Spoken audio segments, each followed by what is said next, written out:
शियाल और मुर्गी की कहानी। एक गांव में एक मुर्गी अपने बच्चों के साथ रहती थी। माँ और बच्चे दिन भर आहार के लिए साथ में पेड़ पौधे के पास जाकर शाम को घर आते थे। इनको देखकर एक शियाल ने सोचा, मुर्गी के बच्चे तो बहुत अच्छे हैं, उनको खाने से बहुत स्वाद आएगा। सभी को एक बार नहीं, रोजाना एक को पकड़ना है, बस मुझे कई दिन तक आहार की कमी नहीं होगी। उस दिन से शियाल एक एक मुर्गी को खाने लगा। एक दिन मुर्गी को शक हुआ और बच्चों को एक बार गिनती किया। उसमें कुछ बच्चे नहीं दिखने से मुर्गी सोच में पड़ गए। मेरे कुछ बच्चे दिखाई नहीं दे रहे हैं, कहाँ चले गए होंगे?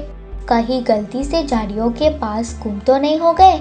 या किसी और के जाल में फंस तो नहीं गए ना? फिर भी इतने दिनों में मुझे क्यों नहीं मालूम हुआ? ये कहकर मुर्गी बहुत दुखी हो गए। दिन भर बच्चों के लिए हर जगह ढूंढती रही, मगर उनकी पता नहीं लगा।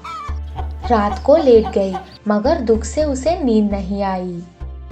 ठीक उसी समय बर्तन गिरने का आवाज आने से उस तरफ देखी। शियाल एक बच्ची को ले जाते हुए दिखी। वो देखकर मुर्गी को बहुत गुस्सा आया और बहुत दुखी भी हो गई, मगर वो कुछ नहीं कर सकती थी। इस बदमाश शियाल को सबक सिखाने और बाकी बच्चों को बचाने के लिए उसने एक निर्णय लिया। सुबह होते ही जगह जगह जाकर शियाल के मनपसंद बकरी के मांस लाई।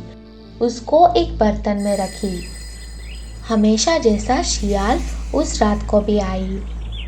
उसको पहले मांस के बू आने से वो अंदर जाके देखी। बर्तन में उसकी मनपसंद मांस दिखाई दिया। उसे देखकर वो बहुत खुश हो गई। आज तो मुझे लॉटरी लगी है। पहले मनपसंद के मांस को खाऊंगी, बाद में मुर्गी की बच्चों को ले जाके सुबह नाश्ते में खाऊंगी। ये सोचकर वो बहुत खुश हुआ। मांस को खाने के लिए शियाल ने बर्तन में अपने मुंह रखी, लेकिन उसका किस्मत अच्छा नहीं है। बर्तन में मांस मुंह को नहीं लगती। अरे, ऐसा क्यों हुआ? मैं इस मांस को नहीं छोड़ूंगी, कैसे भी इसे मैं खा लूंगी। ये सोचकर बर्तन में सर रखने की बहुत प्रयास करती है। ये सब छुपके से मुर्गी और उनके बच्चे देखते हैं। आखिर में उसका सर बर्तन में रख तो पाती है, लेकिन वो बाहर नहीं निकलता है। वो उस बर्तन की वजह से कुछ खा या पी नहीं पाती है। ऐसे ही तरसते हुए वो एक दिन मर जाती है। बाद में मुर्गी अपने बच्चों के साथ जिंदगी गुजार देती है। इसीलिए बड़े कहते हैं, जो खोदेगा वही गिरेगा।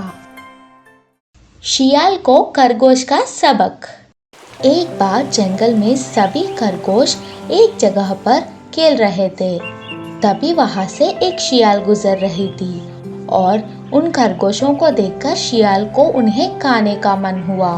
धीरे से उनके पास जाकर कहा, खरगोश के बच्चे, आप सभी तो बहुत खुश लग रहे हैं। जी हाँ, हम सब बहुत खुश हैं। एक खरगोश ने कहा, इससे भी बढ़िया खुशी की खबर आपके लिए लाया हूँ। बताऊँ क्या? शियाल ने कहा। जी हाँ, बताइए, जल्दी बताइए। कुछ नहीं, आपके जो राजा चांद है वो धरती पर ही है और यहाँ से उत्तर दिशा में जो तालाब है वहाँ पर आकर खेल रहे हैं। चांद से जिसको खेलना है वो मेरे साथ आ सकते हैं। जैसे ही शियाल ने ये बात कही, बेचारे खरगोश मैं करके सभी आगे आ जाते हैं। तब शियाल ने कहा, देखो, वह तालाब यहाँ से बहुत दूर है। मैं बहुत बूढ़ी हो चुकी हूँ, सभी को एक ही बार पीठ में बिठाकर नहीं ले जा सकती। एक काम करते हैं, मैं हर रोज एक खरगोश को यहाँ से वहाँ ले जाता हूँ। वहाँ जाकर आप करीब से चांद को देख सकेंगे और खेल सकेंगे। आखिरी दिन उस रास्ते से सभी वापस भी आ सकेंगे। फिर सारे खरगोश इसके लिए मंजूर हो गए। पहले दिन एक खरगोश शियाल की पीठ पर बैठकर सभी को विदाई करके चल दिया। शियाल की बदमाशी ना जानकर इसी तरह हर रोज एक खरगोश शियाल की शिकार बनते गया। फिर एक दिन एक पक्षी पेड़ पर बैठकर शियाल की चाल को समझ जाती है और यही बात जल्दी से उसकी दोस्त खरगोशों को जाकर बता देती है। तुम सभी लोग सुनो, वहाँ ना तालाब है ना ही चांद है। बदमाश शियाल आपको धोखा देके उसका भूख मिटा रही है। वो आपकी साथियों को खा चुका है। मैंने अपनी आंखों से देखा था। ये देखकर मुझे बहुत दर्द हुआ, इसीलिए मैं आप सभी को बता रही हूँ। ये सब सुनकर खरगोशों को बहुत गुस्सा आया। शियाल को सबक सिखाने के लिए सभी मिलकर ठान लिए।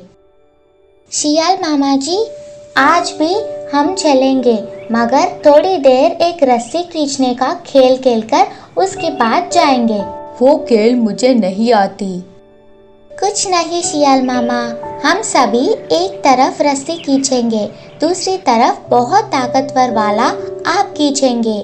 जो पूरी ताकत लगाकर खींचेंगे वही जीतेंगे। ओह, अगर ऐसा है तो मैं ही जीतूंगी। ये कहकर शियाल खेल में उतरती है। खरगोश सारे एक तरफ और शियाल एक तरफ रस्सी को जोर से खींचते हैं। शियाल का जोर को देखकर सभी खरगोश एक बार जोर से खींचकर रस्सी छोड़ देते हैं। शियाल संतुलन खोकर पीछे कुएं में गिर जाती है। बदमाश शियाल मर जाने से सभी खरगोश मिलकर खुशियां मनाते हैं। इसीलिए कहते हैं, कोई शेर है तो कोई सवा शेर होते हैं। शियाल का अजीब बर्ताव। एक जंगल में बाघ शियाल मिलजुल कर रहते थे। पहले शियाल जंगल में आए हुए जानवरों को देखकर वह समाचार को बाघ को देने के बाद बाघ उनके ऊपर घात लगाकर मारती। उस आहार को पेड़ के नीचे उनका घर तक लाकर दोनों समान रूप में खाते थे। कुछ दिनों बाद शियाल को एक गंदी सोच आया। मैं पहाड़ जंगल घूम घूम के मेहनत करके देखा हुआ जानवरों को यह आलसी बाघ आसानी से उनको मारकर आधी मांस को खाती, मगर वास्तव में मुझे 2 हिस्से बाघ को 1 हिस्सा होना चाहिए। इस विषय में बाघ से बात करने से मेरी बात पूरा होने से पहले ही मुझे मार देगी। इस समस्या को बिना झगड़े का परिष्कार के लिए शियाल बहुत जोर से सोचने लगी। इतने में शियाल को एक उपाय आया। उसने दूसरे दोस्त मेंढक के पास गए और उसे उसका और बाघ के हिस्से में खाने का बंटवारा को लेकर बताई और उसका सहायता मांगी। इससे होने वाला परेशानी पता होने के बावजूद भी मेंढक ने हाँ कहा। मेंढक को शियाल ने पूरा योजना बताई। पहले जैसा उस रोज भी बाघ और शियाल आहार को पेड़ के नीचे अपना घर लाके हिस्सों में बांटने लगे।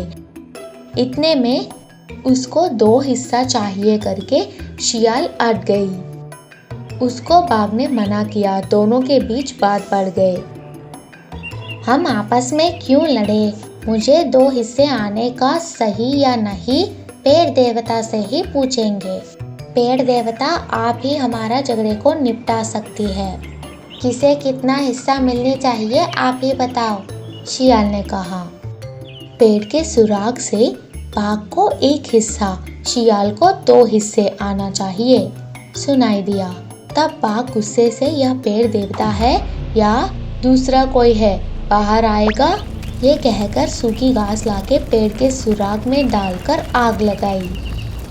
आग से अंदर रह गई मेंढक का बदन आधा जलकर दर्द से बाहर आ गए। आप दोनों को बराबर हिस्सा आना चाहिए। इस बदमाश शियाल की बातें सुनने के लिए मुझे माफ कर दीजिए।